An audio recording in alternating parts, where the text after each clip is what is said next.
ఇప్పుడే నేను కనక్ భవన్లోని సీతామాతను అయితే దర్శనం చేసుకొని దశరథ్ మహల్కి అయితే వెళ్ళబోతున్నాం. హాయ్ ఫ్రెండ్స్, ఎలా ఉన్నారు? ఈరోజు నేను అయోధ్య నగరంలోని దశరథ్ మహల్కి అయితే వెళ్ళబోతున్నాను. ఇప్పుడే కనక్ భవన్ అయితే దర్శించుకొని అక్కడి నుంచి బై వాకింగ్ దశరథ్ మహల్కి అయితే వెళ్ళబోతున్నాం. మనకి వెళ్ళే దారిలో ఒక గోపురం అయితే కనిపిస్తూ ఉంటుంది. ఈ గోపురం ఏంటో కాదు, హనుమాన్ గడికి సంబంధించినటువంటి గోపురం ఇదనమాట. ఇక్కడి నుంచి మనం దశరథ్ మహల్కి అయితే వచ్చేసి ఉన్నాం. చూడండి ఫ్రెండ్స్, ఇది మనకి దశరథ్ మహల్ యొక్క అవుట్ సైడ్ వ్యూ అనమాట. మనకి ఎంట్రన్స్ అయితే ఈ విధంగా ఉంటుంది. దాదాపు కొన్ని వేల సంవత్సరాల క్రితం ఈ దశరథ్ మహల్ని అయితే నిర్మించడం జరిగింది. అప్పటి నుంచి కూడా ఇప్పటి వరకు చిన్న చిన్న మార్పులు మాత్రమే ఈ దశరథ్ మహల్లో చేస్తూ వచ్చారు. సాక్షాత్తు ఆ దశరథ మహారాజే ఈ దశరథ్ మహల్లో నివసించాడని చరిత్ర అయితే మనకు చెప్తూ ఉంది. ఇక్కడి నుంచి మనం కొంచెం లోపలికి వెళ్ళాల్సి ఉంటుంది. ఇది మొదటి ఎంట్రీ గేట్ అనమాట. మనం కొంచెం ముందుకెళ్ళగానే సెకండ్ ఎంట్రీ గేట్ కూడా వస్తుంది. మనం 2 లేదా 3 గేట్లు అయితే దాటి ముందుకు వెళ్ళాల్సి ఉంటుంది. అంటే ఇది అంత పెద్ద భవనం అనమాట. మనం ఈ దశరథ్ మహల్ లోపలికి వెళ్ళేటప్పుడు మనకైతే రైట్ సైడ్లో ఒక టెంపుల్ అయితే ఉంటుంది.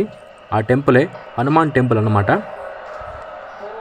ఈ దశరథ్ మహల్ లోపలికి వెళ్ళే ప్రతి ఒక్కరూ కూడా ఈ హనుమాన్ టెంపుల్ని దర్శించి స్వామివారిని ఆశీస్సులు పొంది అక్కడి నుంచి దశరథ్ మహల్ లోపలికి అయితే వెళ్తారు. ఇది సెకండ్ ఎంట్రీ గేట్ అనమాట. మనం ఇందాక మొదటి ఎంట్రీ గేట్ అయితే దాటి ముందుకు వచ్చాం. ఇది సెకండ్ ఎంట్రీ గేట్. మనం ఈ గేట్లో నుంచి కొంచెం లోపలికి వెళ్ళగానే మనకైతే దశరథ్ మహల్ వ్యూ అనేది మనకి పూర్తిగా కనిపిస్తూ ఉంటుంది. దాదాపు ఏళ్ల సంవత్సరాల చరిత్ర అన్నమాట. ఇది ఎంతో అద్భుతమైన కట్టడంగా, పురాతనమైన కట్టడంగా ఈ దశరథ్ మహల్కి అయితే ఎంతో గుర్తింపు ఉంది. చూడండి ఫ్రెండ్స్, మనకి ఇక్కడ రైట్ సైడ్లో మనకి హనుమాన్ టెంపుల్ అయితే మనకి కనిపిస్తూ ఉంటుంది. కొంచెం ముందుకెళ్ళి కూడా మీకు చూపిస్తాను.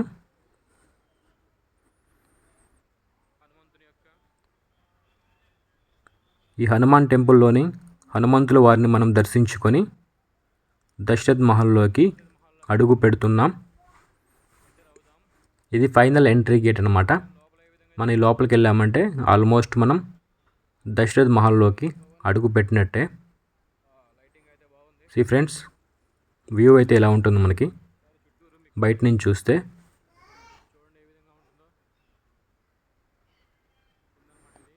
భక్తులైతే చాలామంది వచ్చేసి ఉన్నారు.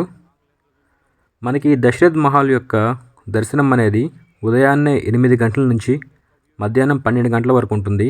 అలాగే 12 గంటల తర్వాత ఈ టెంపుల్ అయితే క్లోజ్లో ఉంటుంది.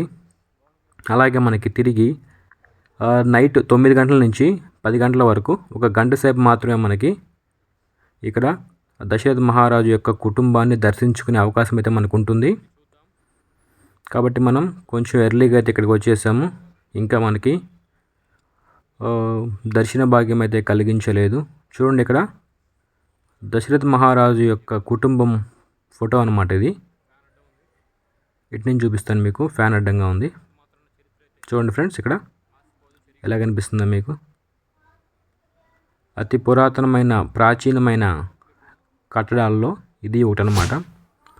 సాక్షాత్తు శ్రీరాములు వారు బాల్యంలో కూడా ఇక్కడ నివసించారు, ఈ దశరథ్ మహల్లోనే జీవించారు అనేది స్పష్టంగా మనకి చరిత్ర అయితే తెలియజేస్తుంది.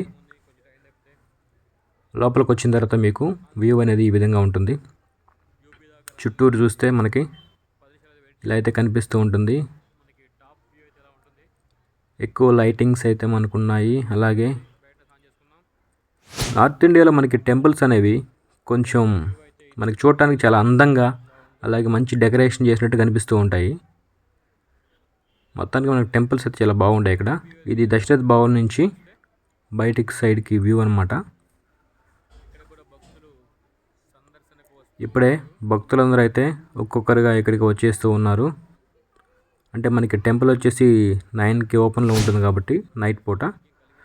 అందుకని ఇప్పుడిప్పుడే కొంచెం కొంచెంగా భక్తులు అయితే వస్తూ ఉన్నారు. అంతవరకు మనం ఈ లోపల ఉన్న ఈ కట్టడాన్ని అయితే మనం వీక్షిద్దాం.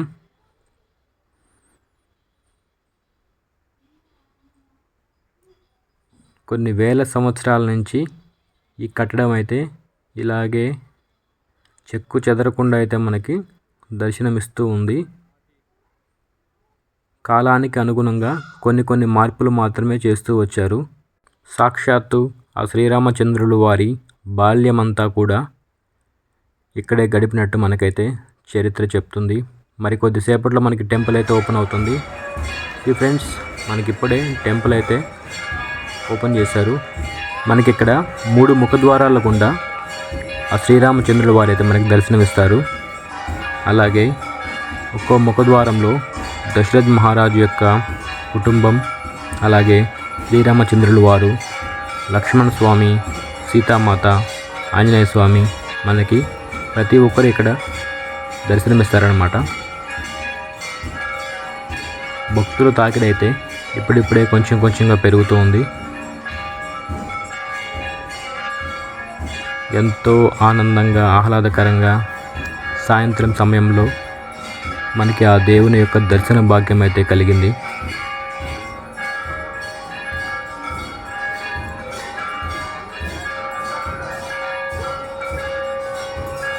ఎన్నో జన్మల పుణ్యఫలమే మనం ఈ అయోధ్యను అయితే దర్శనం చేసుకున్నాం. మీలో కూడా చాలామంది అయోధ్య దర్శనం ఇంకా పూర్తి చేసుకోకుండానే ఉంటారు. తప్పకుండా మీరు కూడా అయోధ్య దర్శనం చేసుకోవాలని భావిస్తున్నాము. ఆ శ్రీరామచంద్రుల వారిని, అలాగే దశరథ్ మహారాజు యొక్క మహల్ని, కనక్ భవన్ని, హనుమాన్ గడిని, ఇక్కడ చాలా రకాల పుణ్యక్షేత్రాలు అయితే మనకుంటాయి. ప్రతి ఒక్క పుణ్యక్షేత్రాన్ని అయితే మీరు దర్శించాలని కోరుకుంటూ ఉన్నాను. చూడండి ఫ్రెండ్స్, మనకి దర్శనం అయితే భాగ్యం ఈ విధంగా మనకు కనిపిస్తూ ఉంటుంది. సాక్షాత్తు ఆ శ్రీరాముల వారి బాల్యమంతా ఈ అయోధ్యలోనే జరిగింది. ఈ అయోధ్య పుణ్యక్షేత్రాన్ని అయితే మనం దర్శిస్తే మన జీవితం అయితే ధన్యమవుతుంది. జీవితంలో ఒకసారైనా కూడా మీరు అయోధ్యలోని శ్రీరాముల వారిని దర్శించకపోతే ఖచ్చితంగా ముందైతే ఆ పని చేయండి. ఈ విధంగా మనకి దశరథ్ మహల్లోని దర్శన భాగ్యం అయితే కలుగుతుంది. అలాగే మనకి నెక్స్ట్ వచ్చేసి ఇంకా కొన్ని విజిట్ చేయవలసిన ప్లేస్లు అయితే ఉన్నాయి. ఇంకా సరియు నది ఉంది, నాగేంద్రనాథ్ టెంపుల్ అయితే ఉంది. అక్కడికి కూడా వెళ్ళేసి మీకైతే వీడియోస్ ద్వారా ఎక్స్ప్లోర్ చేయడం జరుగుతుంది.